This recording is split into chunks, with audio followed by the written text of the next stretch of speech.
Hey folks, it's Matt once again, and welcome back to another review in this sort of little mini marathon. I have a couple reviews left.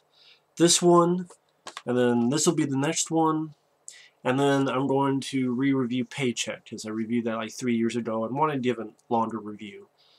But the one we're talking about is The Killer. 4 stars from the New York Times, Wu's masterpiece. This is a rush of a movie. It is a rush of a movie. I really enjoyed this. This is the second time I've seen this film. The first time, I think I skimmed through it when I got the DVD, but I was waiting to watch it until I did a review for it. And I had not seen this in a long, long time, so I didn't remember too much about it.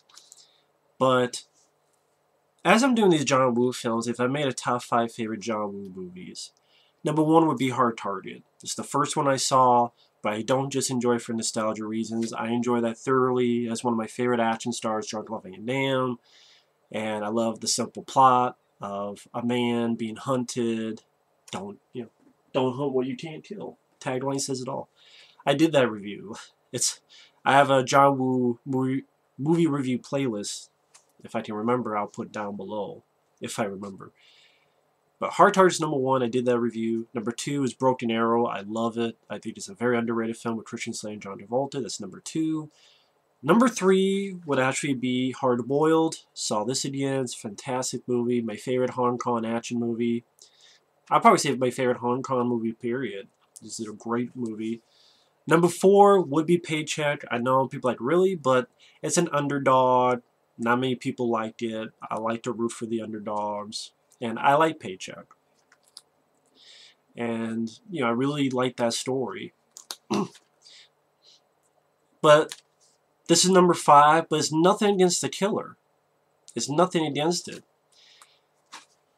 At least this does get the praise that it does deserve. And when I think about it, I have really nothing wrong with it. Although this DVD is not an ultimate edition. That's bullshit.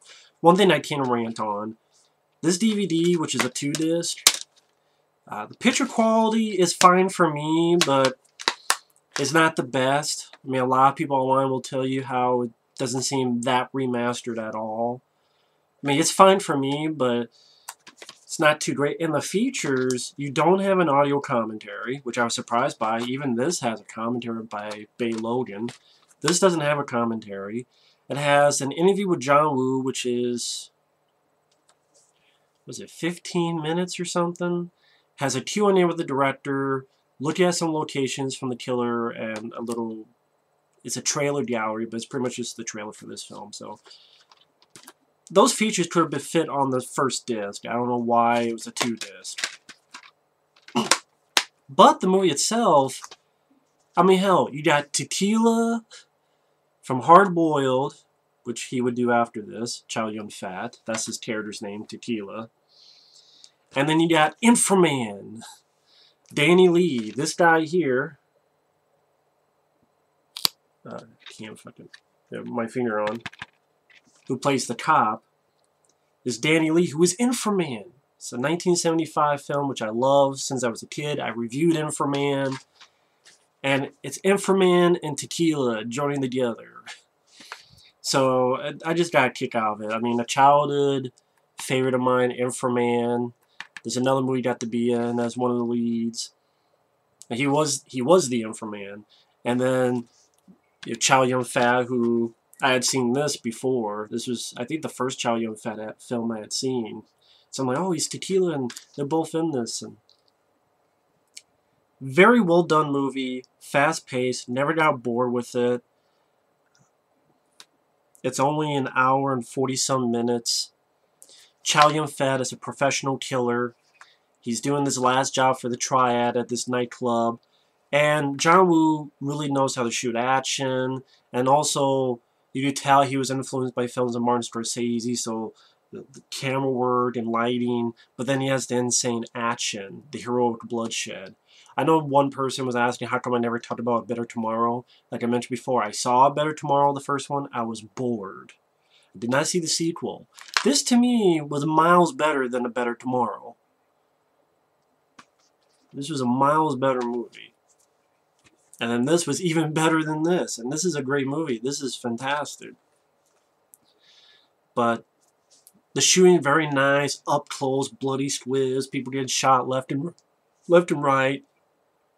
He hits a poker table to get a gun and shoots. And while this well choreographed gunfight's going on, there's this singer, nightclub singer, and unfortunately she gets blinded because Chow Yun-fat shoots, and the muzzle flare blinds her eyes. And Chow Yun-fat's character, he is a professional killer, but he's got a bit of heart to him, because here's this poor woman who got blinded from it. He watches over her. Later on, he saves her from these thugs and just beats these guys' ass. Later on, there's an action scene where little girl gets hurt, and even though he has the risk of getting caught, he gets her in a car, gets her to a hospital to make sure she's safe, sound, and alive. So even the cop himself, Danny Lee, realizes that this guy, even though he's a professional killer, he's not too much of a stone cold killer. He's not too much of a, there's a little bit of heart, soul to him. At the same time, he's still pretty badass. But there's also some nice artistic shots with this as well. Like when they're asking the girl who's been blinded, do you know the guy who's the killer? Do you know the guy who blinded you? She pictures her in her head, Chow Yun-fat going this, and when he shoots, the whole screen fills with blood.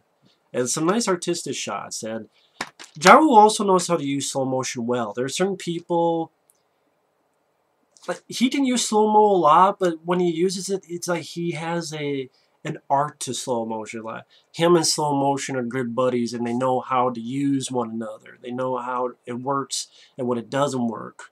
And anytime he uses slow-mo, it's like, okay, that's the perfect reason, perfect shot. It just, people need to learn from these movies how to use slow motion, and these movies, and yes, Hard Target and Broken Arrow, and even his American films. Wind Talkers, his other American film, I thought it sucked. I thought it was his worst one that I've seen. That and A Better Tomorrow, honestly. Mission Impossible 2, I know I didn't review it. I like Tom Cruise. There's some fun. There's some decent action, but I remember the plot being total dog shit. Because I don't remember the damn plot, so maybe that's what. But yeah, we're talking about the killer. But Danny Lee, Inframan. If you've never seen Inframan, give that a look. I think it's on YouTube. But yeah, and I reviewed Inframan. That's a childhood favorite of mine. Just a crazy, entertaining, like before Power Rangers, like to me it's even better than Power Rangers. This is like the badass version of Power Rangers. Just Inframan kicking monster ass and shooting stuff that cutting hands off and fucking up these people who look like skeletons and like skeleton warriors suits, clothes, and just beating their ass and they explode and fucking up playing monsters, going big and stepping on his ass, squishing it like a grape. Okay, this is not a review of Inframan. I already reviewed it. I keep mentioning that because in case, well, sometimes I wonder if this camera's going to fuck up and, oh man, did it fuck up that part? Did it fuck up that part? Do I have to repeat this now? Anyway, I'm going all over the place. Because I got excited watching this. It's for a film that I only saw once, it was kind of like seeing it for the first time again. And the praise is worth it. I think if you like Hard Boiled, if you've never seen this, give The Killer a watch. But yeah, Danny Lee, he's undercover. But while he's undercover, this cop in a bike shows up. And unfortunately, the cop gets killed. And Danny is able to shoot too. And there's a foot chase onto this bus. And he's able to shoot the guy. And anytime someone gets hit, it's real practical blood squibs. That it's not stingy with it. And unfortunately, there was a passenger who had a heart problem. He didn't know about it. People get pissed at him about it. And Chow Yun-fat's character, the killer, is going to do one actual final last job. So you get the money to try to get surgery for the girl because he's taught to the girl. She doesn't, since she can't see him, she only knows his voice, and when she got blinded, she didn't hear his voice, so she doesn't know that's the person who had blinded her. So, and they fall in love, and she's his responsibility, at least that's how he feels. So he's going to take care of her, give money to fix her eyes. in the States. So his last job, he has this mustache and the sniper, and shoots the guy right in the head and in the shoulder and even in the back for good measure. And I'm like, in the head was good enough. I mean, the first shot was right in the head, but he's like, make sure in the shoulder and back just for good measure. Well done, practical blood squibs. You did a chase on the boat, and at times the score is an interesting thing to score, because at times it's sort of moody, like a horror film at times. I like those parts, especially the sequence where after the little boat chase, he's on this beach and he sees his little kid playing, they wave to each other. And also, this was a nice touch where the kid's smiling, waving, and turns, and there's a guy, we find out that the triads, instead of paying Chow Yun-fat, they're going to kill him so that they don't have to pay him, and you know, if you don't leave, fuck it, you'll die. And the little girl sees the reflection, and then she frowns and looks at him, and Chow Yun-fat's seeing that she's frowning and looking back at him, he's like thinking, what the hell's going on? And he takes his sunglasses and he sees a reflection of the piece of the scope reflecting off the light. And then this film, it's never too long until you get another well done gunfight sequence. And even in between, Chow Yun-fat, he's an interesting character. He's not just a total one-dimensional asshole. There's a little bit of heart to him. Danny Lee, I liked him. I mean, a lot of people talk about Tony Leone in this film, and he does a good job paired up with Chow Yun-fat, but I thought Danny Lee did a good job. And if between the two, I would say I like Danny Lee, not just because he's Inframan, but I can't help it. I guess no one talks about Inframan, so I might as well mention it 50 times in the video. Like it was Candyman. But what I was saying is, even in between, there's some good style, good-looking shots, good ideas. Again, just the idea of the kid smiling, and then she's the one who's frowning. Like, even as a little girl, she knows what's up. She knows, even if she can't understand, she knows something's not right. And Chow Yun-fat being smart enough to pick up on that. And very well done directing job, not just in the action, but even when the action isn't happening on screen. And again, there's a double cross. He's getting shot at, shoots a bunch of people. Even Danny Lee gets there, shoots a couple. Chow Yun-fat's able to take the kid to the hospital, and pretty much Danny Lee and his partner's chasing the guy. I think his partner, I'm trying to think. I think he was a guy, I remember he was in Super Cop and Rush Hour 2 with Jackie Chan, Danny Lee's cop partner. I forget the actor's name, but I know I recognize him in movies, particularly those two. But they chase after him, and they even have a standoff. And Chow Yun-fat's like, you know, let's wait, let's let the doctors, you know, work on the girl. But then he escapes. And when at least another, Daniel Lee, the cop, realizes that the blinded lady has a connection with Chow Yun-fat. You get some back and forth, where because she's blind, she can't see that these two have a gun to each other in her own apartment, and she thinks, oh, let me just offer them some tea. Also, one thing I gotta mention, do not listen to the English dub in this. The English dub is terrible. For example, in that scene, they talk about what their nicknames for each other, like they're lying BSing so they don't scare the blinded girl. And they talk about how they nicknamed each other in the English dub, Dumbo and Mickey Mouse. And if you watch the subtitles, which I did, I watched this with the Chinese subtitles and the language. I mean, the Chinese language and the English subtitles. And really, some type of slang that they use over there, shrimp head and small bee or something like that. Like that's some type of insult they have overseas, I guess. But that fits fine because it's a different culture. But when you listen to the shitty English dub, and there's like, he's Dumbo and I'm Dumbo and he's Mickey Mouse. It's a horrible English dub. I would suggest listening to the Chinese. Listen to the language it was intended for, and just watch the subtitles the English subtitles. I don't know why I can't spit that out. But yeah, fuck the English dub. It's horrible. And talking about some interesting shots, like when Chow Yun-fat, his friend visits, have a back and forth where the guy takes a gun and tries to shoot at Chow Yun-fat, and Chow Yun-fat has the bullets in his hand, like ready for him to be like Dolph Lundgren. It's empty! It's empty! But no, he doesn't do that. And then, once again, more shootouts. More guys come in, and Chow Yun-fat shooting a guy through a window, shoots a guy up close, at his door. This has a huge body count to it. Damn. And this film is only an hour and 40-some minutes. This is much better than Face Off. This is much better than Face Off.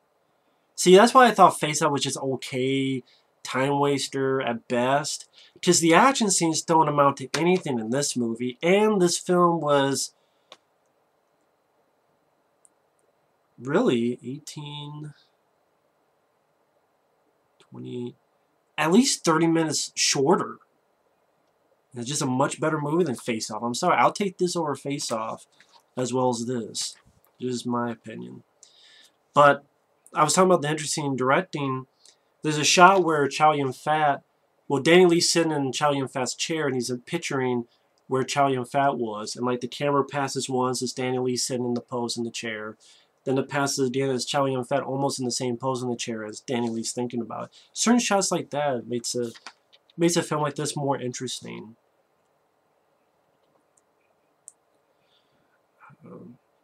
But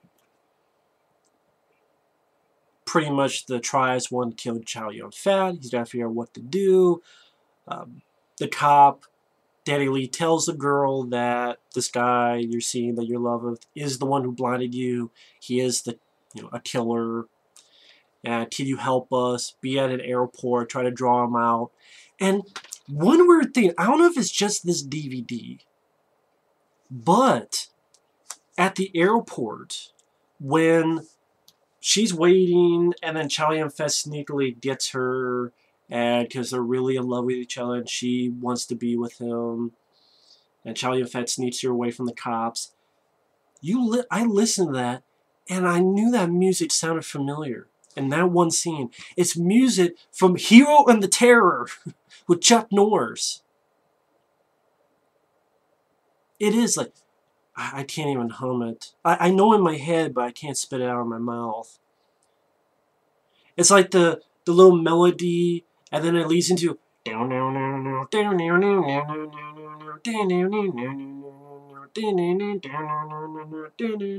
like the little melody that before that, as it builds up to that, and you hear a little bit.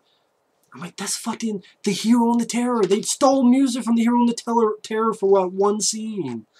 I'm like, that's really interesting.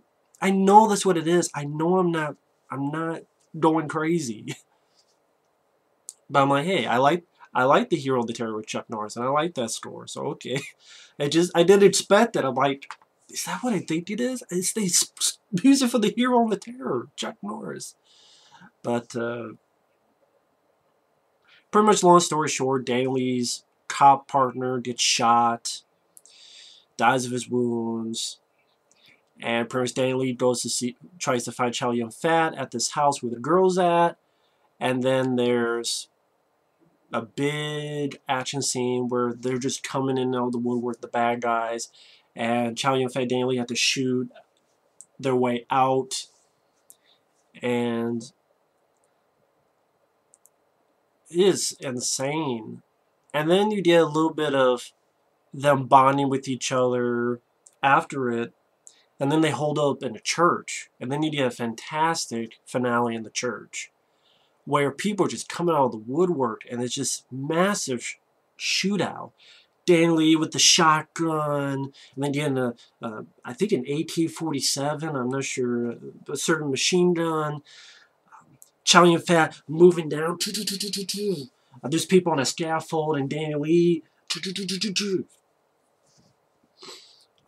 There's a barrel of shotgun shells with Chow Yun-fat throws and Danny Lee shoots and it blows up and people fly back. People come out of woodwork. And I mean, this is like how they look at by the end of the movie. And even the ending I could deal with. Where, you know, Chow Yun-fat was a killer. He made mistakes. And he's trying to do his best. This bad guy has the girl like this. Chow Yun-fat tries to shoot, hits him, but the bad guy shoots Chow Yun-fat right in the eyes. Kind of like what happened to the girl. She was blinded.